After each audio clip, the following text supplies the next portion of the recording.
ఈ రోజు పులివెందుల్లో జరిగే ఎన్నికలు జగన్మోహన్ రెడ్డి రాక్షసత్వానికి, లోకేష్ మంచిదనానికి జరుగుతున్న ఎన్నికలు సతీష్ రెడ్డి గారు. ఎందుకంటే పులివెందుల ఆడపడుచుల్ని వ్యక్తిగత హననం చేస్తూ వాళ్ళని ఏడిపించి నా వ్యక్తి జగన్మోహన్ రెడ్డి.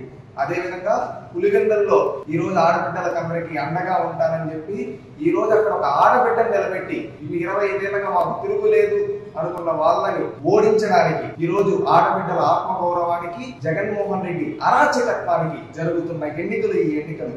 అదే విధంగా సతీష్ రెడ్డి గారు సొంత చిన్నాన్ని చంపేసిన వ్యక్తి జగన్మోహన్ రెడ్డి. అదే విధంగా పులివెందుల్లో ఉండే వ్యక్తులందరూ మనం రౌడీజం కాదు, ప్రశాంతంగా ఉండాలి, పులివెందుల్లో మార్పు రావాలి, కూటమి ప్రభుత్వాన్ని మేము అభివృద్ధి చేస్తామని చెప్పి ఈ రోజు లోకేష్ గారు చెప్తున్నారు. అది లోకేష్ మంచితనం. ఒకప్పుడు మీరు ఈ రోజు గెలవడం కోసం ఓటుకు 10,000, 50,000 ఇచ్చుకుంటూ ఈ విధంగా జరిపిస్తూ ఉంటే ప్రజాస్వామ్యబద్ధంగా ఎన్నికలు జరిపించమని చెప్తూ ఉన్నాడు లోకేష్. అదే విధంగా జగన్మోహన్ రెడ్డి ఏళ్ల తరబడి నుంచి పులివెందుల్లో ప్రాతినిధ్యం వస్తున్న కనీసం రూపాయి ఏ రోజు ఎవరికి సాయం చేయలేదు.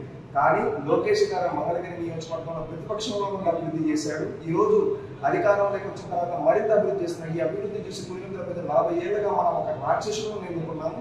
ఈ రోజు మంచి నాయకులను ఎన్నుకునే అవకాశం వచ్చింది, ఎన్నుకున్నామని చెప్పి ఈ రోజు జరుగుతున్నాయి. ఇక్కడ జగన్మోహన్ రెడ్డి రాక్షసత్వానికి, లోకేష్ మంచితనానికి జరుగుతున్న ఎన్నికలు ఈ ఎన్నికలు.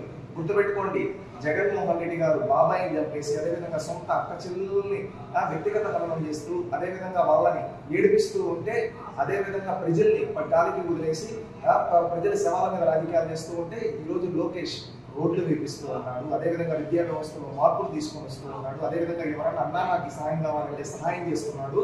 ఈ రాష్ట్రంలో ఒక మార్పులు తీసుకొని వస్తూ ఉన్నాడు. ఈ రోజు ఇక్కడ పులివెందుల్లో జరిగే ఎన్నికలు సతీష్ రెడ్డి గుర్తుపెట్టుకో, జగన్మోహన్ రెడ్డి రాక్షసత్వానికి, లోకేష్ మంచితనానికి జరుగుతున్న ఎన్నికలు.